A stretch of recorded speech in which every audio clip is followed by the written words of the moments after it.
Sir एक चीज़ बताता हूँ सर, ऐसा हाईटेक फार्म आपको तुरंत बना नहीं है। मैं वापस किसानों को बोलता हूँ सर, हाईटेक फार्म तुरंत मत बनाइए, इसमें बहुत खर्चा है। तो ये पाइप लगेगी, वहाँ ऊपर का जो पानी है ना, वो ऊपर का पानी वो पाइप में से डायरेक्ट नीचे आ जाता है। और वाटर हार्वेस्टिंग का भी हमारा ये है। अलग तरह का राजस्थान से हमने ये मंगाया, ऐसे नियो थर्मल कवर मंगाया, तरह के नीचे लगा, इससे 5 डिग्री टेम्परेचर कम होता है। ये ब्रूडर बच्चों के लिए होता है, रात को बहुत ठंडी होती है तो ब्रूडर चालू होता है तो गर्मी आ जाती है। ये देखिए सर, स्पेशल ये देखिए, आप ये देखोगे ना खाने का, तो यहाँ पे इनका खाना डलता है, बाजू में इसका पानी है। वो गैलरी तो चलने के लिए है, हमारे खाना डालने के लिए। ये गैलरी स्पेशल डॉग के लिए है सर। ये उधर रोड है, तो यहाँ पे चोरी ना हो जाए, इसके लिए हम लोग रात को यहाँ पे डॉग छोड़ते हैं। वो सेफ्टी इशू गए है सर। और डॉग जो है हमारे ट्रेन है, वो एनिमल को कुछ करते नहीं है। ये यहाँ पे हमने ये लकड़ा लगाया है, ये हमारा जंगल का लकड़ा है सर। ये जो मेल है इसको टेस्टर कहते हैं। जब आपके पास 200-250 फीमेल हो तो आपको मालूम नहीं पड़ेगा कि कौन सी फीमेल हिट पे है। सर नमस्कार। नमस्कार सर, नमस्कार। कैसे हो sir? Sir all fine sir, all fine. Welcome to आपका और आपके दर्शकों का हमारे फार्म पे वेलकम है सर। आपका जो फार्म है बड़ा एक हाईटेक फार्म आपने यहाँ बना दिया है। बनाना भी जरूरी था क्योंकि आगे अगर बढ़ना है तो चीजों में इम्प्रूवमेंट करना पड़ेगा। सर सबसे पहले अपना और अपने फार्म का परिचय दीजिए आप। फिर एक बार नमस्कार सर, मेरा नाम नीलेश सावंत है। मेरे गोट फार्म का नाम नाथ बोर गोट फार्म है और ये महाराष्ट्र में सिंधुदुर्ग जिले में स्थित है, गोवा बॉर्डर पे। तो नीलेश जी ये बताइए, बकरी आपका जो फार्म है उसका भी पूरा टूर कराएंगे और बहुत ही हाईटेक फार्म आपने बनाया हुआ है और बहुत ज़रूरी भी है क्योंकि आपको अगर आगे बढ़ना है तो इस तरह के फार्म को डेफिनेटली बनाने पड़ेंगे। तो ये बताइए, थोड़ा सा जान लेते हैं आपके पास्ट के बारे में, जो नए दर्शक जुड़े हुए हैं। बकरी पालन आप कब से कर रहे हैं? सर बकरी पालन जो है हम लोग 2017 से कर रहे हैं। शुरू में हमने जो देसी नस्ल थी उस पर काम किया था, हमें उसमें नुकसान भी हुआ था।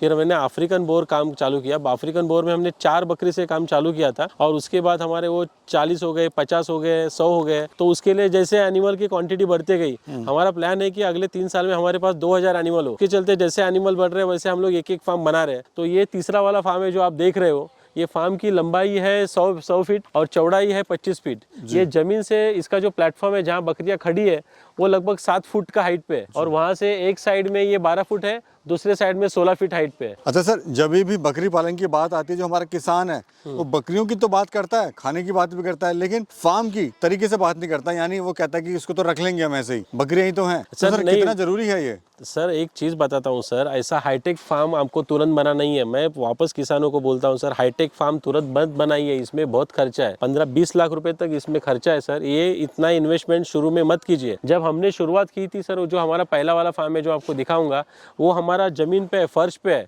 जो हमने 10+1 से चालू किया था, फर्श वाला फार्म है, उसमें चेन लिंक फेंस लगी है। वो 60-70 हज़ार का ही था शुरू में। उसके बाद जब हमको सक्सेस मिला, एनिमल बढ़े, हमको मालूम पड़ा कि मैं ये बिजनेस आगे बढ़ा सकता हूँ और अच्छा, तब हमने ये बड़ा वाला फार्म बनाया है। हम देख रहे हैं सर, थोड़ा बताइए, पाइप भी लगे हुए हैं, ये क्या व्यवस्था है? ये पाइप जो है सर, हमारे कोंकण में ना बहुत ज्यादा बारिश होती है सर, तो ये पाइप लगेगी, वहाँ ऊपर का जो पानी है ना, वो ऊपर का पानी वो पाइप में से डायरेक्ट नीचे आ जाता है। और वाटर हार्वेस्टिंग का भी हमारा ये है, तो उसके लिए पाइप लगी है और ये नली भी लगी है। तो ये एलिवेटेड आपने पूरा बनाया हुआ है? हाँ सर। और लकड़ियों का रैंप दिया हुआ है सर? Yes sir. ये चढ़ने, बकरियों को चढ़ने उतरने के लिए बहुत आसानी पड़ती है। ठीक है, जैसे मैं आपको बता रहा हूँ सर, ये देखिए, ये स्पेशल टाइप का नियो थर्मल कवर है जो पतरे के नीचे लगा है। इससे 5 डिग्री टेम्परेचर कम होता है। पिछले साल हमने टेम्परेचर का बहुत प्रॉब्लम सहल किया था, तो इसके लिए स्पेशल लगा है। अब इसके बाद यहाँ पे ब्रूडर भी लगा, देखिए बच्चों के लिए भी ब्रूडर है। ये चीज भी सर हम देख रहे हैं। एक तो आपने गर्मी से बचने के लिए पूरा सेटअप आपने लगा दिया, नियो थर्मल लगाया है, और ठंडी से बचने के लिए ब्रूडर भी लगाया है।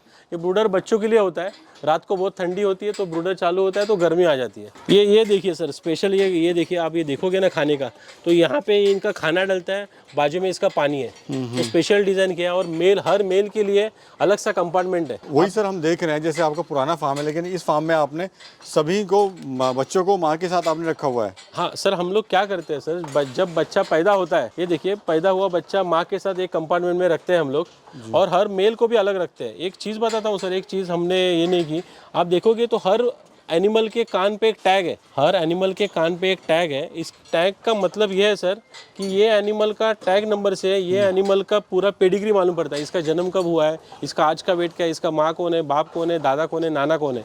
तो इससे हमको पेडिग्री, और इससे और एक बात मालूम पड़ती है, अब हमारे इसमें अलग बहुत सारी फीमेल्स हैं, तो वो फीमेल किसकी मतलब वो उसका बाप कौन है, तो समझो इनब्रीडिंग नहीं होता है। जी, हम लोग family tree maintain, pedigree maintain करते हैं, तो टैग नंबर से मालूम पड़ता है कोई भी फीमेल समझो हिट पे आ गई।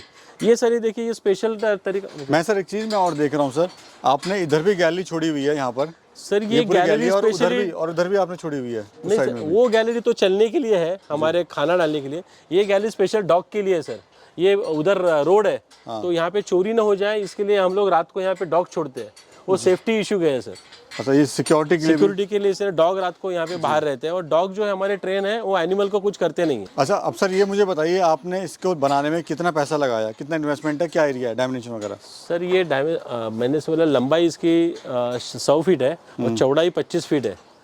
और ये सारा खर्चा जो है इंफ्रास्ट्रक्चर का खर्चा लगभग हमने 17 लाख रुपया खर्चा किया इसमें सर। और कितना समय सर लगा इसको बनाने में? इसको बनाने में 2 महीने लगे सर। सर ये बताइए, एलिवेटेड फार्म जो है बनाने का फ़ायदा क्यों होता है, क्यों एलिवेटेड फार्म ज़रूरी है? सर एलिवेटेड फार्म का ऐसा होता है, आप ये पहले देखिए, यहाँ पे हमने ये लकड़ा लगाया है, ये हमारा जंगल का लकड़ा है और इसमें गैप है। ये गैप होने के कारण क्या होता है, इसमें जो मेंगनी होती है बकरी की और जो यूरिन होता है वो नीचे गिरता है। तो इसको पहले तो लेबर का खर्चा कम होता है, क्लीनिंग में नहीं जाता है। दूसरा है सर, आप अगर हाइट पे रखोगे तो जो जंगल के एनिमल है, टाइगर वगैरह है, उनसे उनका सेफ्टी हो जाता है। तीसरा सर, इनके जो यूरिन और मेंगनी में नाइट्रोजन और फॉस्फेट गैस होता है, जो हवा से हेवी रहते हैं, वो 2 फीट की हाइट पे रहते हैं। अगर वो इनहेल करेंगे तो इनको तकलीफ हो सकती है, तो ये नीचे जाने से क्या होता है, इनका कोई ये नहीं है। तीसरा, इनकी जो मेंगनी है वो क्लीनिंग करने के लिए ईजी पड़ता है, गाड़ी भी नीचे, ट्रॉली भी नीचे जा सकती है। अच्छा सर, जैसे अगर कोई नॉर्मल फार्म होता और आपका हाईटेक फार्म है, तो कितनी लेबर की कॉस्ट की बचत हो जाती है? सर आप ऑलमोस्ट 70% कॉस्टिंग की बढ़ जाती है और लेबर का भी कम लगता है सर इसमें। और लेबर जो है क्लीनिंग के बजाय आपका जो क्लीनिंग में जो एनिमल की तबीयत की ख्याल रखने में, उनका चारे पे, उस पर ध्यान दे सकते हैं। अभी टोटल बकरियां कितनी है सर आपके पास में? सर हमारे पास टोटल अभी 250 एनिमल है, छोटे बच्चे मेल फीमेल पकड़ के। इसमें से लगभग बच्चे जो है वो 40 बच्चे हैं हमारे पास, 10 ब्रीडिंग के मेल हैं और बाकी जो है वो फीमेल है सर।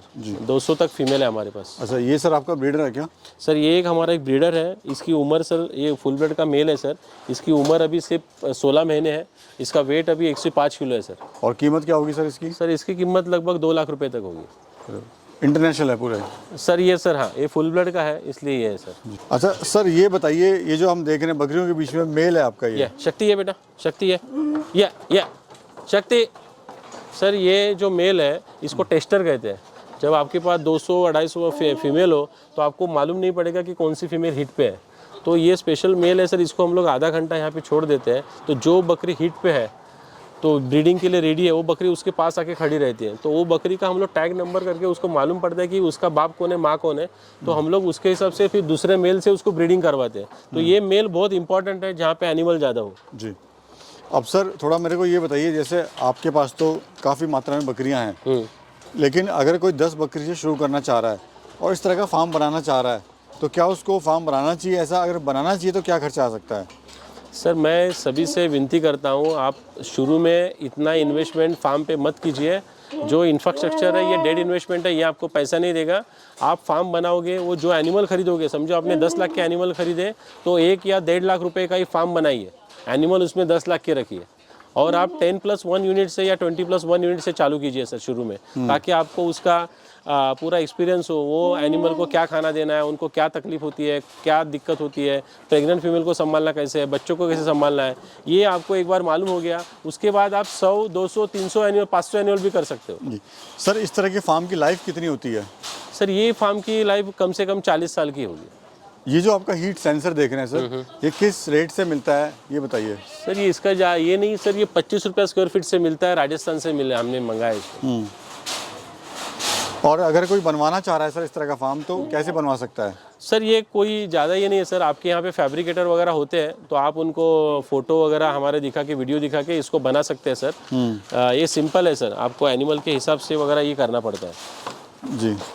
और दूसरा सर मेरे को ये बताइए, जैसे बहुत सारे सेक्शंस हम देख रहे हैं यहाँ पर, हाँ। इधर ये बड़ा सेक्शन है, यहाँ पर बहुत सारी बकरियाँ हैं, उधर भी बड़ी हैं, उधर भी बड़ी हैं, और इधर आपने जो बच्चों के साथ ये फीमेल आपने छोड़ी हुई है, और इधर भी सेक्शन बने हुए हैं। कितना असरदार है, कितना फ़ायदा होता है इससे? सर इसमें फ़ायदा क्या होता है, आपके जो बच्चे वाली फीमेल है, बच्चों के साथ अलग रख सकते हो, जिनका जन्म अभी हुआ है 10-15 दिन, ये फीमेल है, ये अभी इनको प्रेग्नेंट होना बाकी है। उसके बाद जो फीमेल है वो बड़ी है और वो प्रेग्नेंट है, उसके बाद जो मेल है वो अलग है, उसके बाद जो साइज़ के हिसाब से एनिमल रखने पड़ते हैं, क्योंकि बड़े एनिमल है छोटे एनिमल को मारते हैं और खाना खाने नहीं देते हैं, तो आपको एनिमल जो है साइज़ के हिसाब से, हाइट के हिसाब से रखने पड़ते हैं। तो ये बहुत आसान होता है। और ये हर इसके देखो, ये देखिए यहाँ पे D3 नाम लिखा है। हाँ, तो ये ये कंपार्टमेंट है। तो इसमें क्या होता है, हमको पूरी जानकारी होती है कि D3 में कितने एनिमल है, कितने एनिमल प्रेग्नेंट है, कितने एनिमल नॉन प्रेग्नेंट है, इसमें कितना खाना देना चाहिए जी। तो ये कंपार्टमेंट में हमारा एक पेपर पे लिखा हुआ है, जैसे आपने देखा कि हमको सूखा चारा कितना देना है, गीला चारा कितना देना है, और इसको फीड कितना देना है, सुबह पैलेट फीड, ये पूरा लिखा होता है। तो हम वजन से चारा देते हैं। तो ये कंपार्टमेंट में एनिमल को मालूम होने से वो सब फायदा होता है। अच्छा सर, जैसे ये लिखा हुआ है D2 है ना, D2 D3 D4 ऐसे सेक्शन वाइज आपने ये बना दिए हैं। तो ये जो सेक्शन है, ये D सेक्शन है पूरा। तो इसमें पार्ट बने D1 D2 D3 D4 D5। तो इसमें हमारे पास डाटा है कि D3 में कौन से एनिमल है, D4 में कौन से है, और हमको दवाई वगैरह भी देनी है, तो उसमें से मालूम पड़ता है कि कौन से एनिमल में कौन से सेक्शन में काम करना है। जी चलिए सर, बहुत बहुत शुक्रिया और थैंक यू सर, आपने बहुत अच्छी जानकारी दी और नए तरीके से फार्म बना के लोगों को दिखाया भी आपने। बहुत बहुत आपका शुक्रिया, आप आए और हमारे इधर इतने दूर से आए, इसलिए बहुत बहुत शुक्रिया सर। Thank you.